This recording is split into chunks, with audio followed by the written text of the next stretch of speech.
The Pilgrim's Progress, Part One, Chapter 8.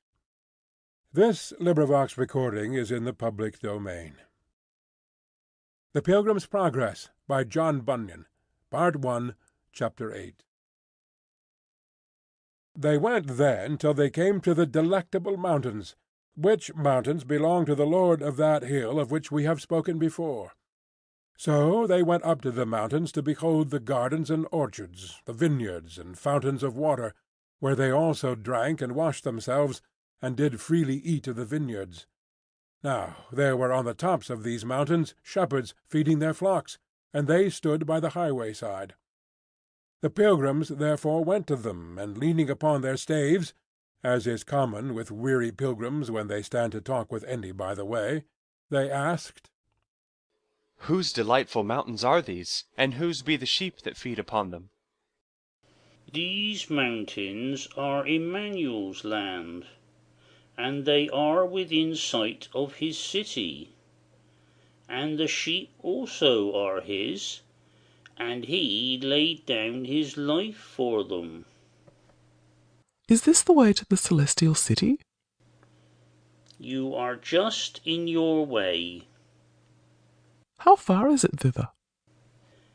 Too far for any but those who shall get thither indeed. Is the way safe or dangerous? Safe for those for whom it is to be safe, but sinners shall fall therein.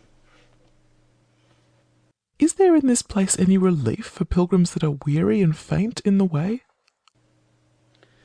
The Lord of these mountains hath given us a charge not to be forgetful to care for strangers. Therefore the good of the place is before you. I saw also in my dream that when the shepherds perceived that they were wayfaring men, they also put questions to them, to which they made answer, as in other places, as, Whence came you? And, How got you into the way? And, By what means have you so persevered therein? For but few of them that begin to come hither do show their faces on these mountains. But when the shepherds heard their answers, being pleased therewith, they looked very lovingly upon them, and said, Welcome to the Delectable Mountains. The shepherds, I say, whose names are Knowledge, Experience, Watchful, and Sincere, took them by the hand, and took them to their tents, and made them partake of what was ready at present. They said, moreover, We would that you should stay here a while, to be acquainted with us, and yet more to cheer yourselves with the good of these delectable mountains. They then told them that they were content to stay, so they went to rest that night, because it was very late. Then I saw in my dream that in the morning the shepherds called up Christian and Hopeful to walk with them upon the mountains. So they went forth with them and walked a while, having a pleasant prospect on every side. Then said the shepherds one to another, Shall we show these pilgrims some wonders? So, when they had concluded to do it, they had them first to the top of the hill called Error, which was very steep on the farthest side, and bid them look down to the bottom. So Christian and Hopeful looked down, and saw at the bottom several men dashed all to pieces by a fall they had had from the top. Then said Christian, What meaneth this? Then the shepherds answered, Have you not heard of them that were made to err? By hearkening to Hymenaeus and Philetus, as concerning the faith of the rising from the dead? They answered, Yes. Then said the shepherds, Those you see lie dashed to pieces at the bottom of this mountain are they, and they have continued to this day unburied, as you see, for an example to others to take heed how they clamber too high, or how they come too near the brink of this mountain. Then I saw that they had them to the top of another mountain, and the name of that is Caution, and bid them look afar off, and when they did, They perceived, as they thought, several men walking up and down among the tombs that were there. And they perceived that the men were blind, because they stumbled sometimes upon the tombs, and because they could not get out from among them. Then said Christian, What means this? The shepherds then answered, Did you not see a little below these mountains a stile that led into a meadow on the left-hand side of this way? They answered, Yes. Then said the shepherds, From that stile there goes a path that leads directly to Doubting Castle, which is kept by Giant Despair. And these men, pointing to them among the tombs, came once on pilgrimage, as you do now, even until they came to that same stile.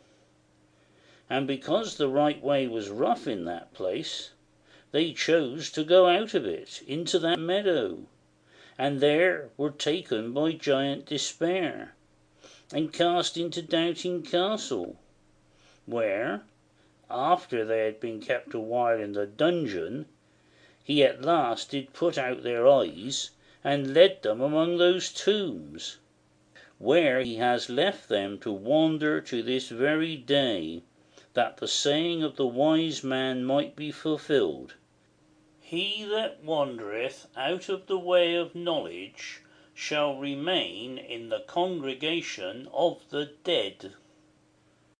Then Christian and Hopeful looked upon one another with tears gushing out, but yet said nothing to the shepherds. Then I saw in my dream that the shepherds had them to another place in the bottom, where was a door on the side of a hill, and they opened the door, and bid them look in. They looked in, therefore, and saw that within it was very dark and smoky.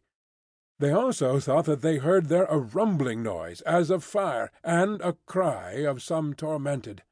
And then they smelt the scent of brimstone.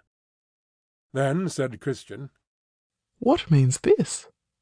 The shepherds told them, This is a byway to hell, a way that hypocrites go in at, namely, such as sell their birthright with Esau, such as sell their master with Judas, such as blaspheme the gospel with Alexander, and that lie and deceive with Ananias and Sapphira his wife. Then said Hopeful to the shepherds, I perceive that these had on them even every one a show of pilgrimage, as we have now, had they not? Yes, and held it a long time too. How far might they go on in pilgrimage in their day, since they, notwithstanding, were thus miserably cast away? Some farther, and some not so far as these mountains. Then said the pilgrims one to another, We have need to cry to the strong for strength. Aye, and you will have need to use it when you have it too. By this time the pilgrims had a desire to go forward, and the shepherds a desire they should. So they walked together towards the end of the mountains. Then said the shepherds one to another, Let us here show to the pilgrims the gate of the celestial city, if they have skill to look through our perspective glass. The pilgrims then lovingly accepted the motion. So they had them to the top of a high hill called Clear, and gave them their glass to look. Then they tried to look, but the remembrance of that last thing that the shepherds had showed them made their hands shake, by means of which hindrance they could not look steadily through the glass. Yet they thought they saw something like the gate, and also some of the glory of the place. Thus they went away, and sang this song. Thus by the shepherds secrets are revealed, which from all other men are kept concealed. Come to the shepherds then, if you would see things deep, things hid, and that mysterious be. When they were about to depart, one of the shepherds gave them a note of the way. Another of them bid them beware of the flatterer. The third bid them take heed that they slept not upon the enchanted ground, and the fourth bid them God-speed. So I awoke from my dream. End of Part 1, Chapter 8.